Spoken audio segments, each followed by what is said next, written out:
Boa noite, sejam bem-vindos. Logo nós daremos início a mais uma das lives do Instituto do Sono. Nós vamos só aguardar a presença da nossa moderadora, a doutora Tatiana Vidigal.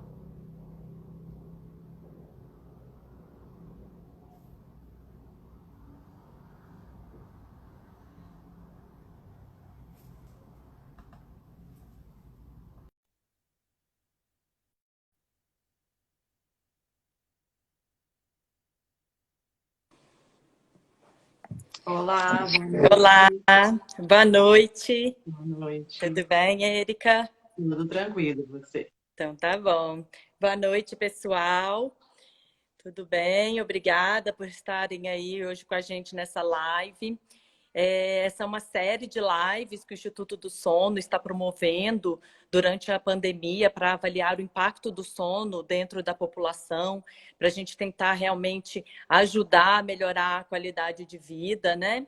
Nós já abordamos em algumas lives, já abordamos algumas populações, né, Erika? Já falamos daí do sono das crianças, já falamos do sono na mulher, já falamos do sono no idoso. Essa semana já teve também da relação do sono com a apneia do sono. E hoje nós temos uma convidada, que é a Erika Treptow. Ela é médica, pneumologista, especialista em medicina do sono e pesquisadora do Instituto do Sono. Meu nome é Tatiana Vidigal, eu sou otorrinolaringologista, também especialista em medicina do sono e também pesquisadora do Instituto do Sono. E hoje vai ser a oitava live do Instituto do Sono e nós vamos falar sobre um assunto muito interessante e ao mesmo tempo muito importante, né? Que são problemas de saúde pública, que é a relação da obesidade com a apneia obstrutiva do sono. Então vamos lá, Érica. Vamos lá. Tá bom. Antes da gente começar, eu gostaria que você começasse falando um pouquinho o que é a apneia obstrutiva do sono, tá?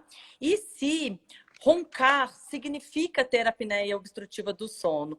Por que eu te pergunto isso? Porque a gente sabe que muitas vezes o ronco é uma questão social importante, que incomoda outras pessoas a dormir, né? Muitas vezes é o companheiro de cama que traz o paciente na consulta, mas eu acho que a gente precisa aceitar que o ronco pode vir a ser uma doença que precisa procurar ajuda.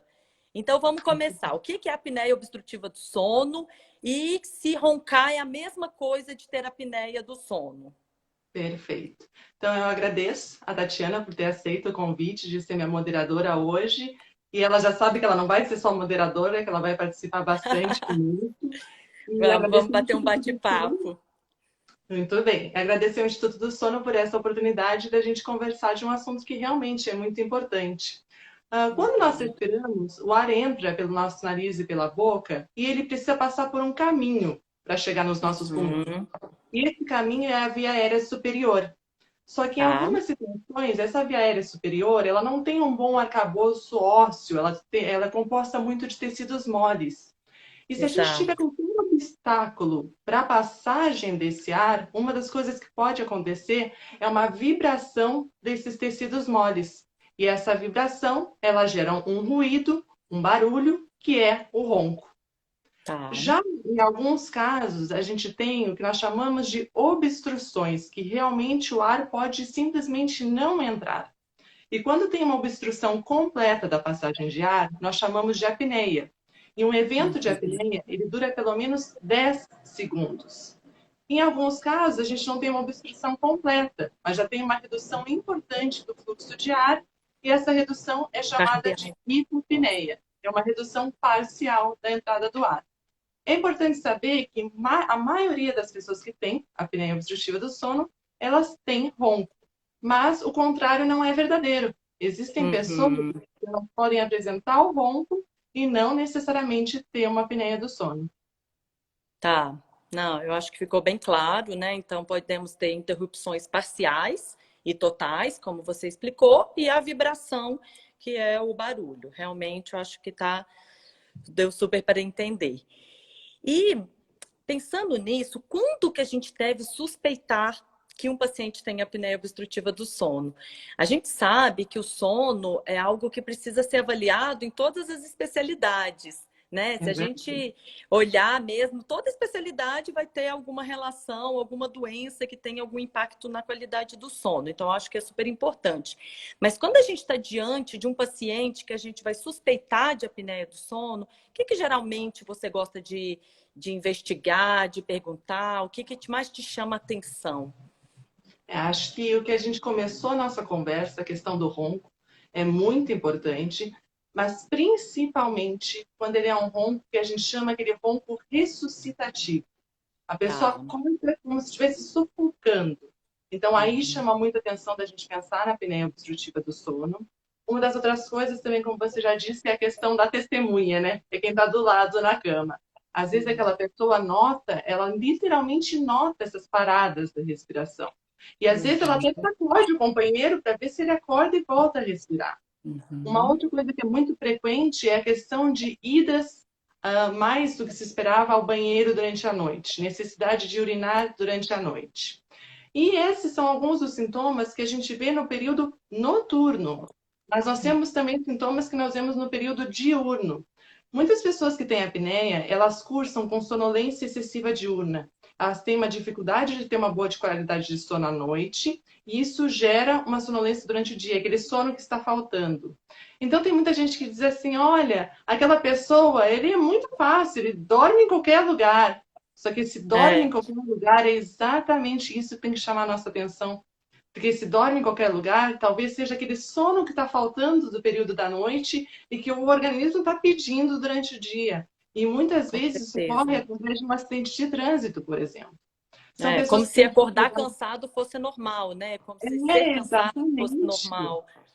E não é, Exatamente, com acordar certeza. restaurado, acordar pronto para o dia, isso é que é normal. Só que às vezes a gente descobre realmente por causa de um acidente, a pessoa começa a ficar muito irritada, começa a ficar muito cansada. Cefaleia diurna, a dor de cabeça no período da manhã também é uma coisa frequente. E isso é o que o paciente nos conta. E aí eu gostaria da ajuda da Tatiana, que é otorrinolaringologista, para nos contar o que a gente vê quando o paciente chega, quais são as coisas que nós vemos no exame físico. Tá. Bom, o exame físico do paciente que a gente está suspeitando de apneia obstrutiva do sono tem que ser um exame físico bem sistematizado, né? A gente precisa buscar, investigar alterações que façam a gente pensar que esse paciente venha a ter apneia obstrutiva do sono. Então, desde critérios de obesidade, que a gente ainda vai conversar um pouquinho aí a mais nessa live, mas a gente vai fazendo então um cálculo de IMC, a gente faz uma medida do pescoço. Né? O acúmulo de gordura no pescoço é um fator preditivo de que esse paciente tenha grande chance de ter apneia obstrutiva do sono. Então, para a gente no dia a dia, todo mundo é muito fácil de medir, né? A nível da cartilagem cricotireoidea, nos pacientes homens, é onde está o pomo de Adão. A gente pega uma fita métrica, mede nessa região. Se em homens der mais do que 42, 43 centímetros, temos que ligar um alerta. Em mulher, mais do que 38 centímetros. Então, isso é algo que a gente sempre faz no nosso exame físico. Passando mais para o exame físico otorrinolaringológico, a gente sabe que a gente precisa avaliar alterações de nariz, de garganta e do perfil esquelético. Tá? Então, no nariz, a gente vai buscar se o paciente tem um desvio de septo, uma hipertrofia de cornetos, que são as nossas famosas carnes esponjosas, pólipos nasais, pacientes que têm rinite alérgica, sinusite, insuficiência de válvula nasal. Já na garganta, a gente vai procurar aquele paciente que tem uma língua grande por tamanho da boca, que é o índice de Mallampati modificado, pacientes com amígdalas muito grandes, úvula, que é a campainha, né? Todo o pilar amidaliano, onde que estão os músculos. A gente acaba olhando também se o palato duro, que é o céu da boca, ele não está mais alto, mais ogival, que aí isso já vai de acordo com a avaliação esquelética, que é a esquelética facial, então a gente olha tanto o céu da boca quanto a oclusão dentária, se é um paciente classe 1, classe 2 ou classe 3, porque se você vê aquela oclusão classe 2, às vezes o paciente vai ter uma retroposição do queixo, da maxila, da mandíbula. E quando encontra essas alterações esqueléticas, tem grande chance desse paciente ter apneia obstrutiva do sono. Então, é mais ou menos esse o nosso exame físico. Né? Então, tá bom. Continuando, vamos ver agora, Érica, qual que é a associação entre a apneia obstrutiva do sono e a obesidade? Que agora vamos começar, então, a falar dessas duas desordens que têm uma íntima ligação, né? Só gostaria de ressaltar que são duas doenças muito prevalentes. Então, a apneia obstrutiva do sono foi visto no estudo epidemiológico, que é o Epissono, que foi um estudo realizado aí pelo Instituto do Sono, onde 33% da população adulta de São Paulo tem apneia obstrutiva do sono. Então, isso, gente, é muito importante, porque 1 em cada 3 indivíduos possui apneia obstrutiva do sono. Considerando que São Paulo tem 12 milhões de habitantes, 4 milhões têm apneia do sono. É muita gente que não sabe que tem essa doença, né? Então, é uma doença extremamente prevalente e, ao mesmo tempo, a obesidade crescendo cada vez mais no mundo inteiro, né? A obesidade, ela está criando proporções de uma epidemia. É claro que tem países que tem mais do que outro, tem a parte de cultura, são vários parâmetros que a gente vê, mas a gente está falando de duas doenças muito prevalentes.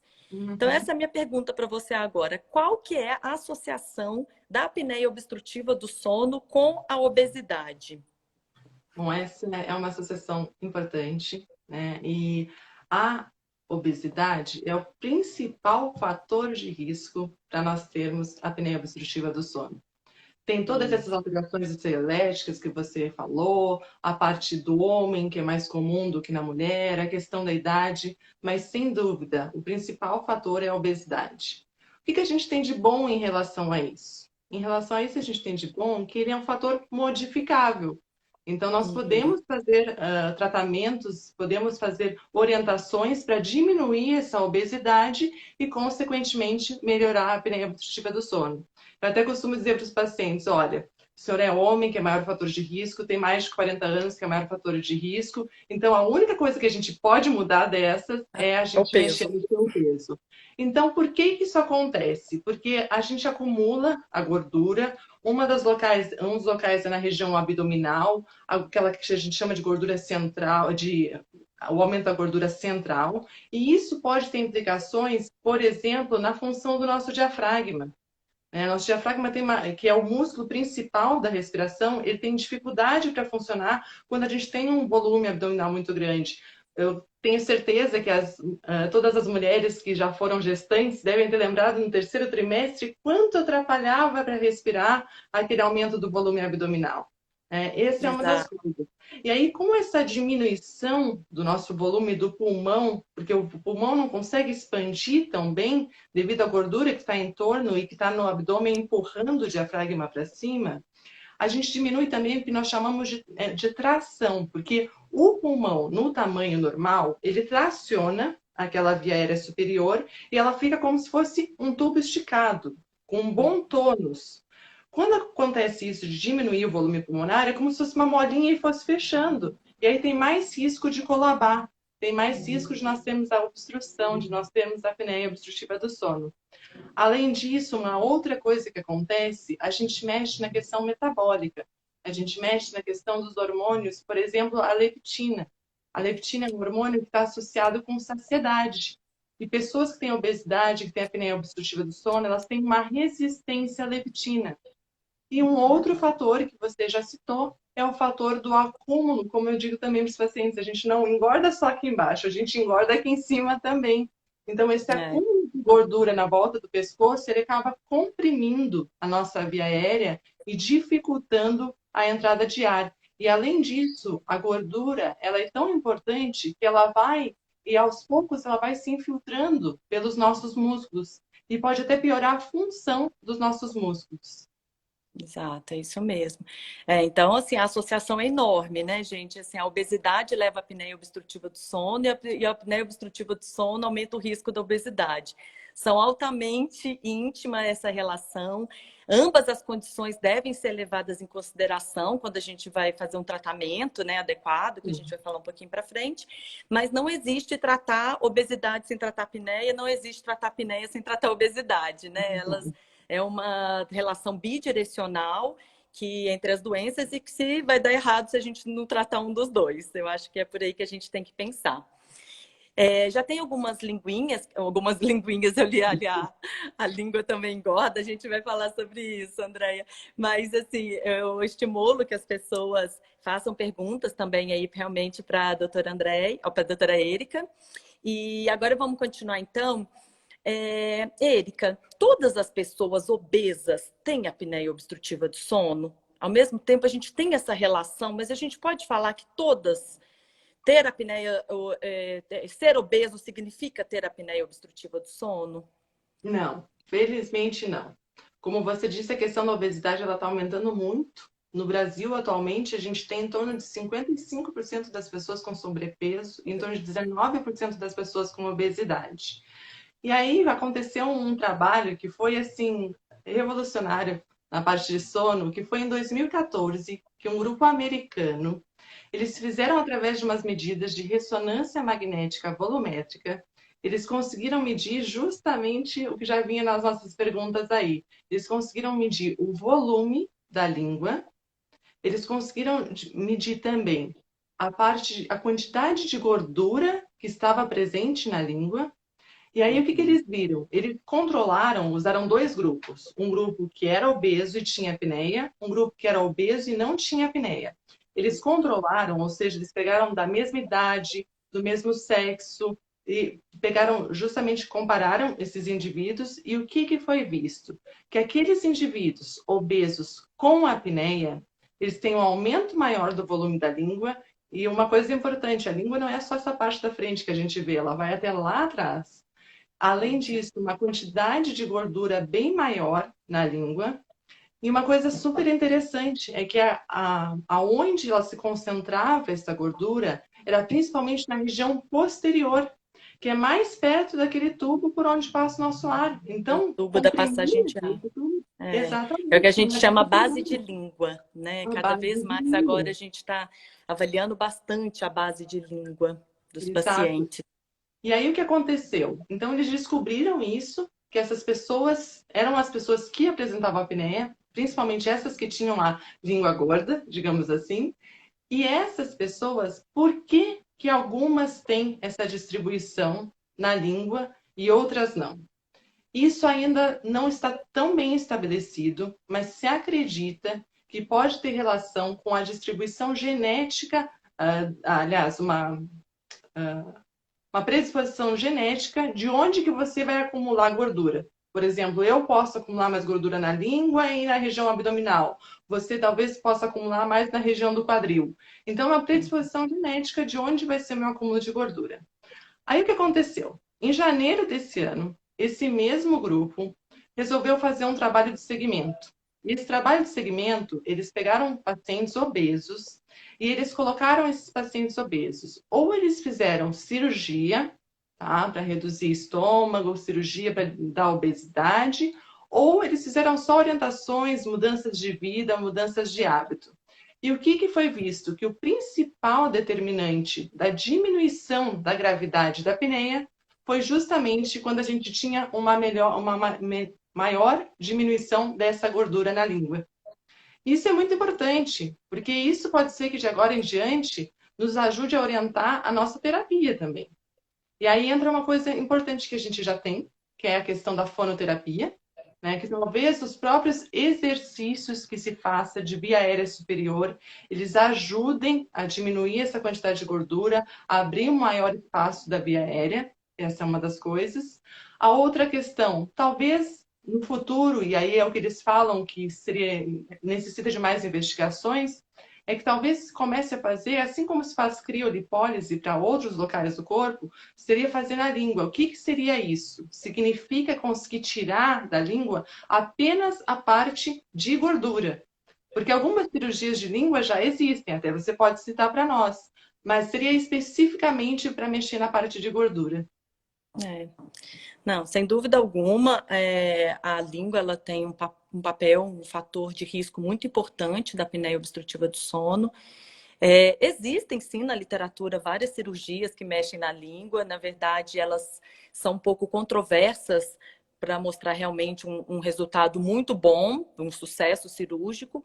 Hoje em dia, a gente opera assim, a base de língua quando ela é muito volumosa, quando tem um tecido linfóide na base da língua, né? A gente tem uma tecnologia que a gente consegue ressecar de uma maneira mais tranquila de como era feita essa cirurgia antigamente.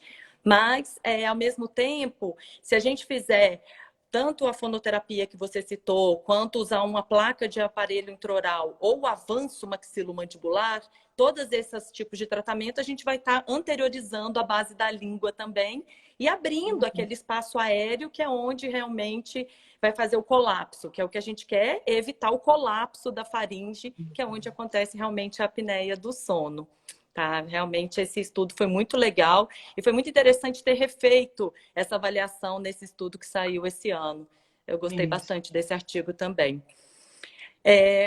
Agora, Erika, eu queria conversar um pouquinho com você a respeito do sono insuficiente, que é a privação do sono e a relação com os obesos. Você já citou aí a leptina, mas a gente sabe que quando a gente não dorme bem, afeta também a perda de peso. Né? Seja porque a grelina está alta, que é o hormônio que dá fome, seja porque a leptina está baixa, que é o hormônio que tira a fome, seja pelo aumento do cortisol, alteração do GH, que também tem relação com perda de peso, com massa magra. Então, assim, o que a gente vê nos pacientes que não dormem bem em relação ao aumento de peso? Certo. Essa pergunta é interessante porque aqui a gente entra numa fase que a gente vai conversar um pouco sobre os pacientes obesos, né? Não necessariamente aqueles que têm apneia. Pode ser uma pessoa que nem tem apneia, para ver que não é só a questão da apneia que pode afetar, mas realmente de um lado para o outro essa relação. Então, por exemplo, quem tem restrição de sono, tem um sono insuficiente, os trabalhos mostraram que, às vezes, com 6 horas, com um pouco menos de 6 horas de sono, ou alguns que foram um pouco mais extremos, que usaram menos de 4 horas de sono. E aí eles avaliaram as pessoas depois. E o que foi visto? Exatamente isso que você falou, que a quantidade de sono, se ela for inferior ao necessário, ela vai afetar a nossa ingesta de alimentos. Por que isso? Principalmente porque mexe na questão da leptina, que é esse hormônio da saciedade, então ele fica diminuído. Já o hormônio, que é a grelina, que é o hormônio que nos dá fome, que nos dá vontade de ir atrás do alimento, ele vai estar aumentado. E aí o que os trabalhos mostravam? Quando eles davam uma dieta livre, a pessoa fica restrita de sono, mas depois ela tem direito a uma dieta livre. Ela pode comer o que ela tiver vontade. Muitas vezes a gente vai buscar por carboidratos, tá? E por alimentos mais gordurosos. A gente sabe, por nós mesmos. Não é uma noite que a gente fica estudando até tarde, no outro dia não é uma maçã que a gente vai comer pela manhã. Uma Então, saladinha. Não é uma saladinha, exatamente. Tem mais essa vontade. E o que foi visto também é que não é só essa questão da quantidade, é a questão da qualidade também do sono. Porque quando a gente tem mais despertares, por exemplo, quando a gente se mantém num sono mais superficial, a gente mantém mais na fase 1 e 2 do sono e diminui a quantidade do sono de ondas lentas. Esse sono de ondas lentas, ele é importantíssimo, ele acontece mais na primeira metade da noite, e uma das coisas importantes é que ele está associado com a secreção do GH, que é o hormônio do crescimento. E quando a gente tem uma diminuição desse sono de ondas lentas, a diminuição do GH, uma das coisas que pode acontecer é o aumento do cortisol e o aumento da gordura visceral. Então, as duas coisas são importantes. E aqui a gente não está nem falando de apneia. Aqui são só fatores de risco de não ter um sono de boa qualidade e o quanto que isso já pode desencadear num aumento do peso. E aí, com o aumento do peso, pode vir a apneia. Então, realmente é um ciclo que a gente tem que cuidar de todo ele. Ciclo vicioso, né? Eu costumo falar que é um ciclo vicioso, que tem que ser tratado junto. Né? Porque obesidade não é fácil, né? Obesidade não é só falta de atividade física, não é só falta de dieta. A gente tem causas psicológicas envolvidas, causas genéticas, transtornos alimentares, comportamentos compulsivos, desordens endocrinológicas. Então, assim, a gente tem que avaliar a obesidade como um todo. E se, além disso, já tem uma obesidade instalada e o paciente ainda dorme 4, 5 horas, aí não dá. E aí ele vai acordar mais cansado e, consequentemente, não vai conseguir fazer uma atividade física, não vai perder peso. E se juntamente a gente tem a apneia obstrutiva, que é aí que piora tudo mesmo. Então, realmente é um ciclo vicioso importante que a gente não pode descuidar dessa população. E agora eu gostaria de falar com você a respeito da pandemia, né? Muita gente saiu dos trilhos nesses dias difíceis aí que o mundo está passando. Sim. Mas nós precisamos retomar o cuidado com a nossa saúde, né? Graças a Deus aí as coisinhas estão tendendo a melhorar e a gente precisa realmente de uma transformação diária, consistente e evoluir realmente melhorando cada dia mais. E na pandemia, o que aconteceu? Todo mundo comendo mais quantidade, mais vezes dentro de casa, né? Aumentando a ingestão alcoólica e fazendo menos atividade física, menos gasto energético. Então, como que ficou o sono do obeso na pandemia? Um dos principais fatores afetados foi a questão de atividade física, né? E muita gente diminuiu. Só que hoje em dia, a gente tem que se adaptar com o que se tem. E hoje em dia tem muita coisa na internet, tem muita coisa disponível que a gente possa fazer algum tipo de atividade. Bem no começo da pandemia, um estudo mostrou que o uso daqueles relógios que mostram o número de passos, tudo, o quanto isso tinha diminuído mundialmente. Então, o que a gente tem que fazer é se adaptar ao que temos. Uma outra coisa importante, você falou da ingesta de álcool. E a ingesta de álcool, muita gente tem usado porque sente como se fosse um bom indutor do sono. Ela até pode nos ajudar nesse início do sono, mas depois o álcool começa a ser metabolizado e piora o nosso sono. Dá muitos despertares, às vezes pode piorar também questão de pesadelos. E uma outra coisa que acontece, o álcool, ele relaxa a nossa musculatura. E aí a gente tem uma chance maior de ter os episódios de apneia obstrutiva do sono. Então, isso é muito importante. Tentar manter uma alimentação saudável.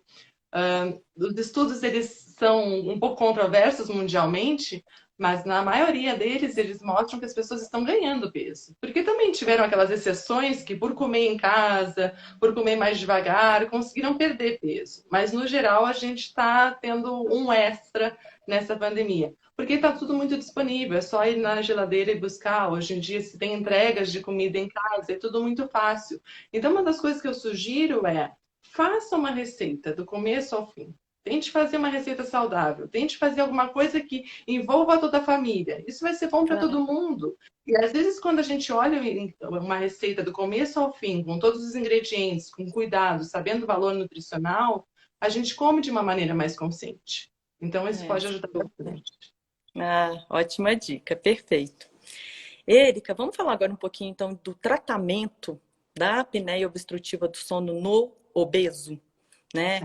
Existem vários tipos de tratamento, gostaria que você comentasse um pouquinho sobre cada um e a gente vê realmente o que a gente pode ajudar os obesos apneicos que estão por aí. Certo. No obeso, tem algumas coisas que são semelhantes ao tratamento geral da apneia obstrutiva do sono, mas tem pontos que são específicos. E o primeiro que eu gostaria de citar é a questão da perda de peso. Tá? A perda de peso ela é muito importante. Por quê? Porque a obesidade ela não causa só a apneia obstrutiva do sono.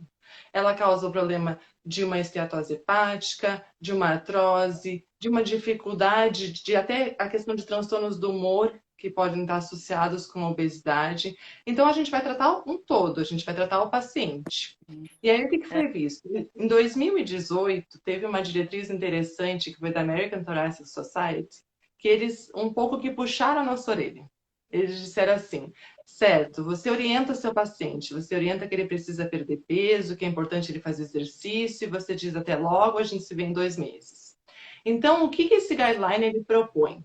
Ele propõe porque foi visto que, principalmente, a questão de uma dieta hipocalórica é importante, tá? O exercício associado, porque a dieta ela vai ter a questão de diminuição do peso, diminuição da sonolência excessiva diurna, diminuição da gravidade da apneia. O exercício associado, porque nem sempre o exercício sozinho é suficiente, e até foi visto esse ano num estudo que foi aqui do Brasil mesmo, eles viram qual era o efeito do exercício sozinho. Não era um estudo em obesos, mas mostrou o exercício sozinho. E o que era mais importante? Que o exercício melhorou muito a qualidade de vida. Melhorou a qualidade de vida, melhorou a sonolência e também conseguiu diminuir em torno de 11 o número de apneias por hora.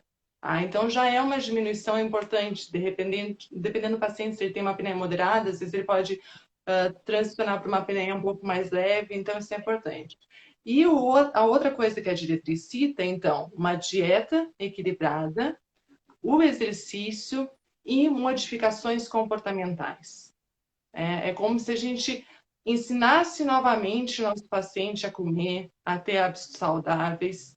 E isso que eles recomendam é que não seja uma orientação geral, mas que a gente conte com a ajuda de um grupo, desde um endocrinologista, um nutrólogo, alguém que vai nos ajudar a fazer esse trabalho junto, tá? Um educador físico também, para que a gente possa, eu sempre falo que o sonho de toda pessoa que trabalha com apneia obstrutiva do sono é ter uma clínica com todos Uma esses equipe, profissionais, para né? poder tratar o paciente como um todo. Mas não é à toa que nossa especialidade é tão multidisciplinar, né? A gente não dá para tratar Exatamente. os distúrbios do sono sozinha.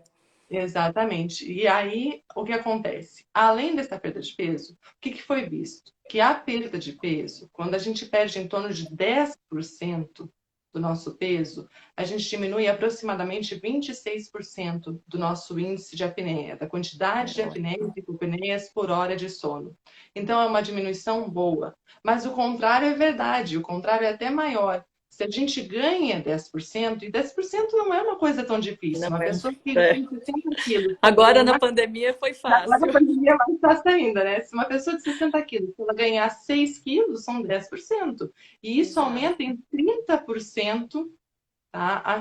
O número de apneias. E quando essas pessoas que tinham aumento de 10% do peso, isso foi associado a uma chance 6 vezes maior de ter uma apneia ou moderada ou uma apneia grave. Então, esse é o primeiro ponto, é a questão da gente tentar controlar esse peso. Sem dúvida alguma. Passando, porque isso vai ser feito conjunto, e isso vai continuar sendo feito durante todo o tratamento. Passando disso, a gente tem outros tratamentos que podem ser usados. A gente tem a questão da fonoterapia, pode ser utilizada. A gente tem o aparelho intraoral, que pode ser usado dependendo da gravidade da apneia, que é um aparelho que vai trazer a nossa mandíbula mais para frente, abrir a nossa via aérea, nos ajudar a respirar melhor durante a noite. Muitas vezes, por exemplo, nos pacientes que têm o ronco primário, é uma das melhores opções que nós Sem temos. dúvida. Aquele paciente que não tem apneia, mas tem o ronco incomoda, às vezes viaja, trabalha, dorme no quarto com outras pessoas, então é um tratamento muito importante.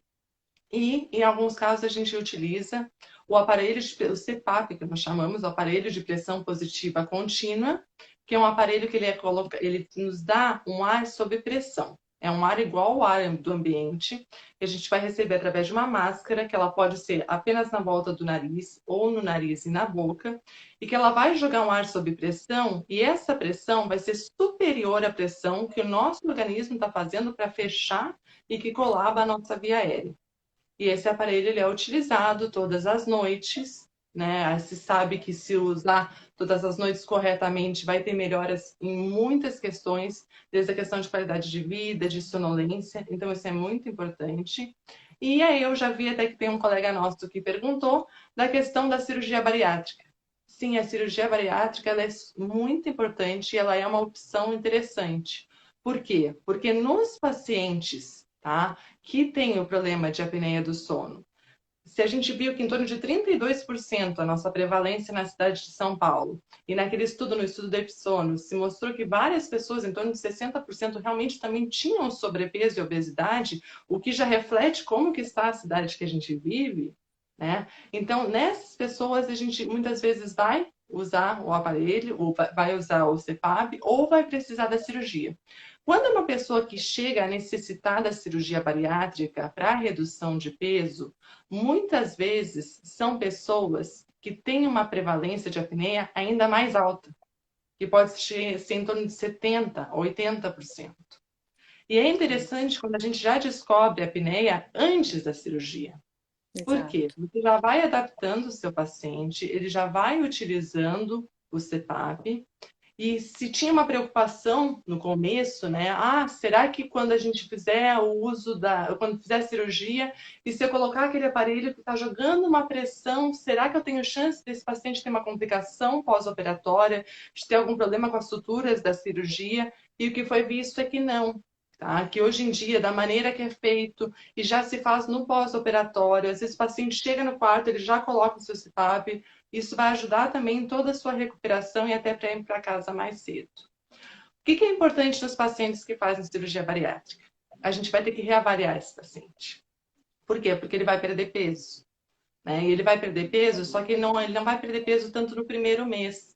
Em torno de 3, 4 meses, costuma ser uma reavaliação, às vezes, por polissonografia, que é o exame que estuda o sono, que mostra como é que estão essas apneias obstrutivas do sono.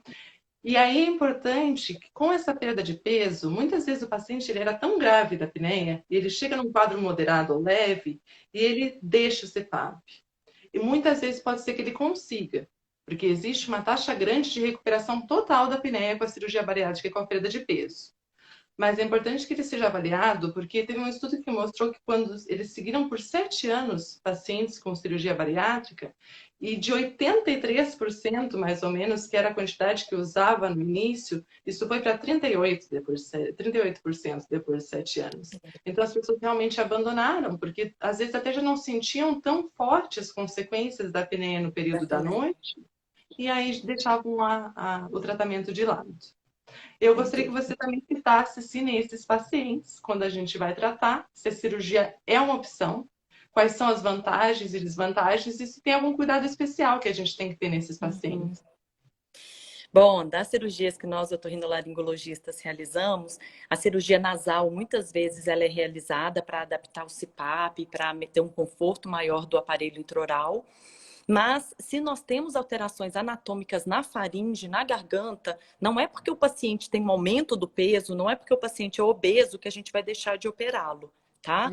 Então, isso é muito interessante porque a gente sempre seguiu uma classificação, que é um estadiamento para ver sucesso de cirurgia faríngea, que é o estadiamento de Friedman, que ele, nesse estadiamento, ele não opera os pacientes obesos. E é algo que nos incomodava. Então, a gente tem um trabalho da Escola Paulista que a gente fez nos pacientes obesos. Então, a gente, a partir do momento que ele tinha alteração anatômica na garganta, que eram as amígdalas grandes, os pilares medianizados, úvula aumentada, esses pacientes eles têm sim sucesso, independente do peso. Então, foi algo legal da gente ter avaliado, algo legal da gente ter visto que os obesos não precisam ficar de fora. É claro que, às vezes, o paciente ele vai usar um CPAP enquanto ele vai perder peso. A gente pede, às vezes, que o paciente perca um pouco de peso para indicar uma cirurgia, isso é muito legal. Quando a cirurgia de via aérea, né? A gente não está falando de cirurgia bariátrica. Mas, ao mesmo tempo, o paciente pode usar o CPAP enquanto vai estar em programação de cirurgia bariátrica. E, ao mesmo tempo, a gente pode indicar, sim, uma cirurgia. Precisamos ter muito cuidado com esses pacientes no centro cirúrgico, desde medicação pré-operatória, desde recirculação anestésica, que pode acontecer nos pacientes idosos, às vezes precisamos reservar a vaga de UTI, ter um broncoscópio em sala. Então, claro que temos que ter um cuidado especial com essa população, né? Com aqueles pacientes sem pescoço, com um pescoço curto, às vezes uma retrognatia, sem queixo e sem pescoço. Então, os anestesistas às vezes fogem da gente um pouquinho. Mas quando é bem indicado, quando bem selecionado, a gente tem sim sucesso, independente de ser um paciente obeso. Acho muito legal. E sobre o que você comentou do CPAP, usar o CPAP direto na cirurgia bariátrica, isso já para cirurgia de faringe a gente espera um pouquinho, da cirurgia nasal também, eu acho, mas é bem interessante já poder usar logo no pós-operatório imediato da cirurgia bariátrica. E uma das coisas que é Gente, importante. infelizmente nós vamos precisar encerrar a live. Essa nossa live do Instituto do Sono, ela é de 30 a 40 minutos. A gente já está com 37 minutos. A gente foi feitas algumas perguntas aqui, Érica. Eu acho que a gente não vai conseguir responder. Olha, a gente vai anotar essas Anotar, perguntas estão e a aqui gente pode anotadinhas. responder, entrar A em contato gente, com a essas gente. nossas lives do Instituto são um pouquinho menores das que estão acontecendo por aí. Tá? Mas eu gostaria de dizer que essas lives ficam gravadas no Instituto, no Instagram e no YouTube do Instituto do Sono, então podem ser vistas novamente, podem seguir as próximas. E também nós temos o site do Instituto do Sono que mostra todos os cursos que tem na área de medicina do sono.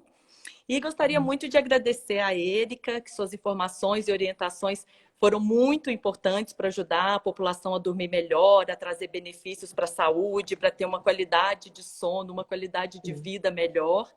Gostaria de falar também que a gente tem uma pesquisa que tem sendo realizada para avaliar o impacto do sono na pandemia e essa, né, para ver a parte da saúde mental das pessoas, do impacto mesmo no sono das pessoas. Essa pesquisa ela está no nosso site do Instituto do Sono e queremos realmente ver esses dados científicos que realmente nos mostrem tudo isso que está acontecendo. É uma pesquisa rápida, anônima e vai nos ajudar bastante. Tá? E antes de passar a palavra aí para a Érica finalizar, gostaria de falar que realmente essas duas populações de apneia e obesos, né, como a gente já comentou, elas precisam ser olhadas com muito carinho, com um cuidado redobrado. E eu sempre gosto de falar com meus pacientes que é o seguinte: vamos perder peso e ganhar saúde, né?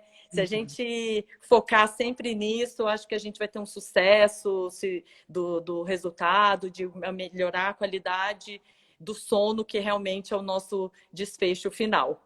Tá bom? Fico muito feliz e muito agradecida de ter participado aí desse bate-papo com você. Também gostaria de agradecer dessa oportunidade, que a Tati é uma amiga, além de tudo, né? Então, a gente está conversando, né, de poder conversar com as pessoas sobre esses problemas tão frequentes e, às vezes, doenças subdiagnosticadas, tanto a apneia quanto a Exato. obesidade. Às vezes, a pessoa pensa que só está com um pouquinho de aumento de peso e que isso não tem consequências na sua saúde, mas pode ter consequências importantes.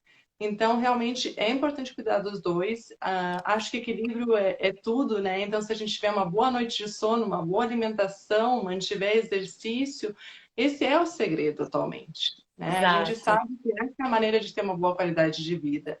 E, como a Tati falou, reforçar que continuem acompanhando as nossas lives do Instituto e que qualquer pergunta também que tenham, ou até sugestões sobre novos assuntos que vocês gostariam de ver, podem colocar lá no Instagram do Instituto do Sono Oficial. Muito Então, tá bom. obrigada. Muito Desejo uma obrigada. ótima noite para todos. Boa noite. Durmam bem.